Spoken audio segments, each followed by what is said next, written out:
Émission spéciale 70e anniversaire du débarquement en direct de Dives-sur-Mer sur Sensation. Nicolas Kirillovitz. Toute l'équipe de Sensation vous propose maintenant d'écouter un nouveau témoignage. Il s'agit du témoignage de Georgette Ladanois, une femme de 90 ans qui habite Dives-sur-Mer et qui a tout connu, le D-Day, la guerre, la libération. Pour nous, Georgette revient sur ses souvenirs de guerre. La nuit du 6 juin, on était dans la cave et on entendait les tirs qui venaient de la mer et ceux qui venaient de la colline de Sarlabo. Donc des Allemands, des Blocos, et ça s'entrecroisait au-dessus de nos têtes. Et très franchement, on n'était pas rassurés, on se disait, qu'est-ce qu'on va trouver après, quoi. Et maintenant, quand vous vous rappelez tout ça, c'est quel sentiment qui vous anime? Est-ce que c'est aussi la peur, comme il y a 70 ans, ou alors c'est un sentiment différent? Écoutez, je me rappelle ce moment-là, mais avec tristesse, parce qu'il y a tellement eu de corps, des jeunes quand même qui ont été tués, tout ça. Et franchement, ça me fait de la peine quand... Excusez-moi, mais... Vous pouvez peut-être reprendre votre... Non, ça va passer. Voilà, mais d'un autre côté, je suis contente d'avoir revu quand même Et alors surtout... évidemment, là, on n'a eu que les bruits. Mais voir les personnes qui évacuaient tout ce qui a été démoli à Caen, tout ça, ça c'est... Vous savez, nous, en réalité, moi, j'ai repensé quand je voyais les gens partir avec leur voiture d'enfants et tout ça. Moi, ça m'a rappelé tout à fait... quand nous, on a été obligés d'évacuer. Donc, on est partis, nous, le dernier jour, c'était autorisé, je crois, jusqu'au 17 juillet, pareil. Les dates, je ne me rappelle pas, je n'ai pas tellement de souvenirs des dates. On est partis et je me revois montant la côte de Sarlabo. Alors, vous ne connaissez pas, évidemment, le pays. Et on était très nombreux, évidemment, à partir, à pied. Alors je partais avec ma sœur, dont le mari était prisonnier, et puis leur petite fille qui avait 4 ans, et puis mes parents. Et on est partis comme ça. Ma sœur avait gardé la voiture d'enfant d'Eliane, de sa fille. Donc on avait bourré la voiture d'enfant, alors de tout, du linge, de tout, quoi. On avait 2 bicyclettes, donc les porte-bagages étaient remplis aussi de tout un tas de choses, quoi, qu'on emmenait. On ne savait pas du tout où on allait, ni ce qu'on allait trouver. Et est-ce que vous avez aussi des souvenirs de pendant la guerre, comment c'était à Dives-sur-Mer pendant la guerre? Est-ce que vous étiez coupé de tout sous les Allemands, sous le régime allemand, ou alors vous pouviez vivre, on va dire entre guillemets, normalement encore? Il y avait quand même des choses à respecter. Il y avait quand même ce qu'on appelle le couvre-feu, je crois. Et alors, une petite histoire, quand ça a été le premier couvre-feu, disons, et les Allemands passent dans la rue, dans une voiture avec un fusil, et ils avaient dit, les personnes qui seront dans la rue, nous avait dit, les personnes qui seront dans la rue seront mal vues, quoi. Donc, on reste bien dans la maison, enfin, dans le jardin.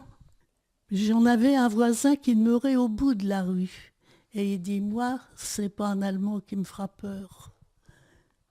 Oui, puis les Allemands arrivent, mais quand il les a vus arriver, puis qu'ils étaient armés, vous savez, il est rentré bien vite chez lui. Il n'a pas du tout essayé de comment j'irais bien, d'aller contre, quoi. Hein. Une question aussi au moment de la libération, comment vous l'avez vécu? Est-ce qu'il y avait un sentiment de fête ou alors vous disiez bah attendez peut-être que c'est pas sûr dans quel sentiment vous étiez à ce moment-là, au moment de la libération? Au moment de la libération, si vous voulez, nous, on était encore évacués. Hein. Alors, on était à... Voyons, la Marhermier, c'était un petit village, quoi, qui était près d'Anfréville-sur-Iton. Alors, c'était dans l'Eure. Hein.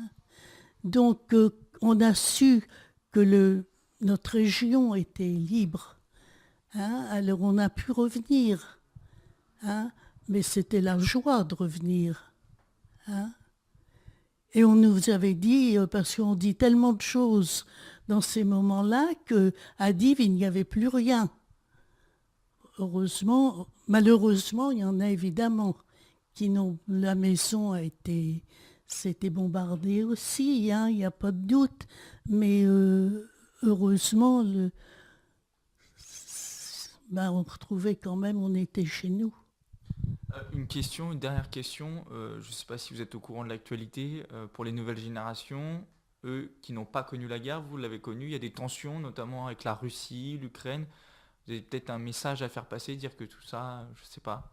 Ah, il faudrait que les hommes arrivent à s'entendre. Il faudrait déjà commencer par se respecter. Tous. Hein? Mais tout pendant qu'il n'y aura pas le respect, mais il faut qu'il y ait une entente. Enfin, moi, je vois ça comme ça et je trouve que c'est bien que les jeunes voient justement comment ça s'est passé pendant la guerre. Ce que ça peut faire quand on n'est pas soutenu.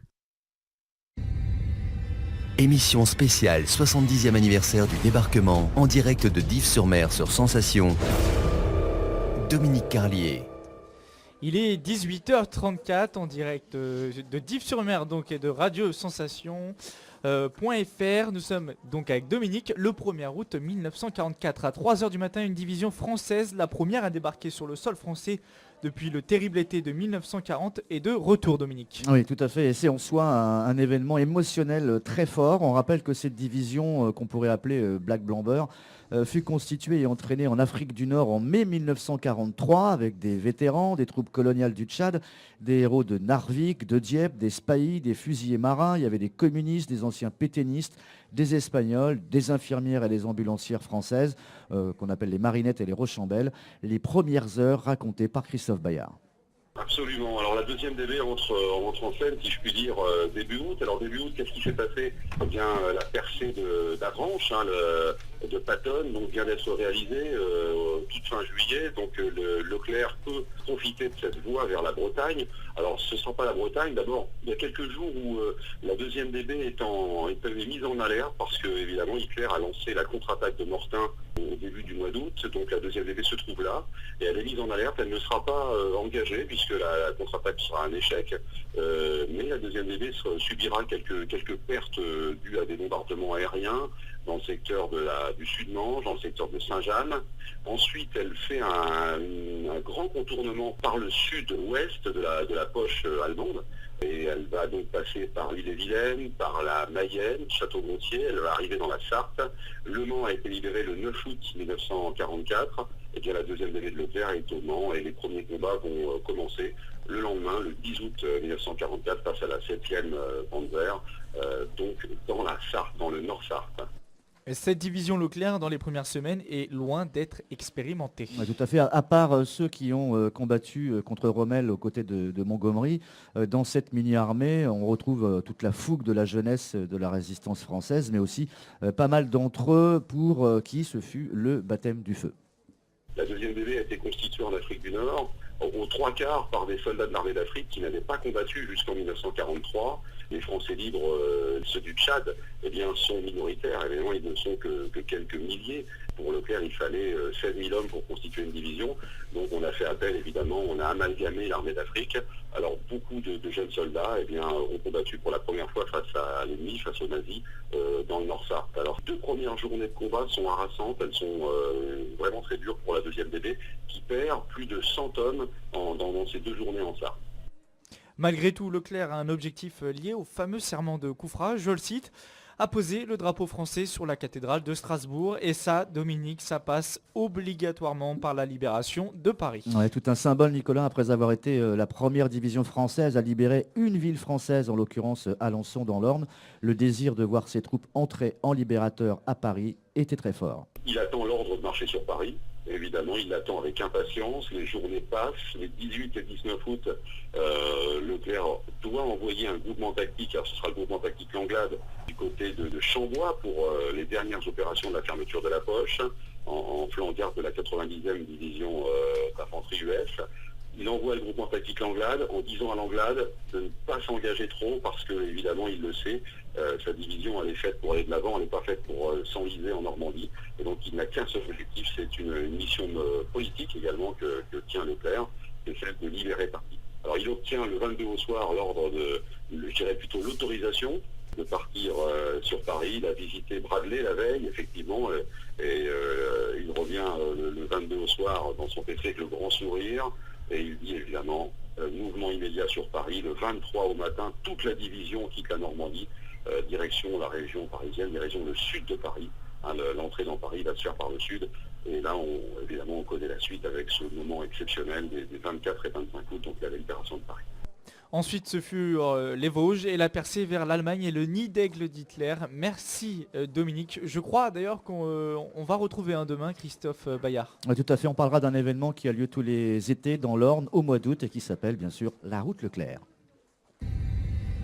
Émission spéciale 70e anniversaire du débarquement, en direct de Dives-sur-Mer, l'agenda. Et on vous retrouve tout de suite Dominique pour l'agenda des commémorations. Voilà, donc j'ai remis mes lunettes parce que Ouais. c'est écrit en tout petit. Il y a des choses que je n'ai pas tout à fait explicitées tout à l'heure, donc on va les reprendre. Notamment lundi prochain, j'avais oublié ce petit rendez-vous à Sainte-Marie-du-Mont, c'est dans la Manche, sur la plage d'Utah Beach. Une délégation d'Amérindiens Comanches qui présentera sa culture et le rôle des Cold-Takers de l'armée américaine au cours de la Seconde Guerre mondiale. De nombreux descendants de ces Comanches et vétérans amérindiens seront présents, dont Charles Shea, qui a débarqué le 6 juin avec la Big Red One sur Omaha, une cérémonie qui sera donc organisée à cette occasion. L'Aéro Model Club du Bessin, qui se situe à Banville, c'est dans le Calvados, qui organise donc jusqu'à demain à Creuilly une présentation en vol des grandes maquettes des avions qui ont participé à la bataille de Normandie. Plus de 100 pilotes européens venus de Suisse, du Royaume-Uni, d'Espagne et de France participeront à ce meeting international exceptionnel qui aura lieu donc sur l'emprise de l'ancien aérodrome ALG B9. Ce fut à l'époque la base des avions Typhon canadiens en 1944. Des vétérans, bien sûr, également seront présents. Merci Dominique. Émission spéciale 70e anniversaire du débarquement, en direct de Dives-sur-Mer, l'invité. Pendant qu'il s'installe, on se penche désormais sur une exposition qui retrace une partie de l'histoire de la Seconde Guerre mondiale ici en Normandie. Il s'agit de l'exposition Vestiges du mur de l'Atlantique, une exposition ouverte depuis le 3 juin dernier, réalisée par Cédric Lafrance, photographe, et Fanny Dalloz, graphiste et plasticienne. Bonsoir à vous. Bonsoir. Alors avant de parler précisément de l'exposition, un mot déjà sur le mur de l'Atlantique, peut-être l'un de vous deux qui peut en dire un mot pour les gens qui ne savent pas ce que c'est. Eh bien, le mur de l'Atlantique, c'est c'était vanté comme un rempart infranchissable par la propagande nazie de l'époque. Et c'était un ensemble de plusieurs milliers de bâtiments de béton fortifiés avec des armes et qui étaient censés effectivement empêcher tout débarquement. Alors votre exposition à vous est donc portée sur les vestiges du mur de l'Atlantique. Voilà. Pourquoi vous avez décidé de travailler là-dessus, de vous lancer dans une telle aventure? Qui a eu l'idée? Comment ça s'est passé? C'était un petit peu un hasard en fait, parce que moi je suis né à Dunkerque, qui était le Nord-Pas-de-Calais était la région pressentie par les Allemands pour le débarquement. Donc c'est la région qui a été le plus renforcée justement côté blockhaus, bunker. Et j'ai grandi au milieu de ces géants de béton sans vraiment savoir ce que c'était. Moi, je suis natif de Saint-Nazaire, donc il y a 2-3 aussi géants de béton dans le coin. Donc voilà. Et en fait, des années plus tard, je me suis baladé à nouveau avec un appareil photo, parce que je m'étais mis à la photo entre-temps. Et c'est à ce moment-là que je me suis dit, quand même, c'est assez impressionnant. C'est à ce moment-là que j'ai pris la mesure des lieux. Et après, j'ai rencontré Fanny, qui C'est donc née à Saint-Nazaire, et on s'est un petit peu tous les deux embrigadés, on va dire, dans ce projet-là, petit à petit, à le faire dans son ensemble. Et en fait, il faut savoir qu'avant d'être graphiste, j'ai fait une première année de master d'histoire.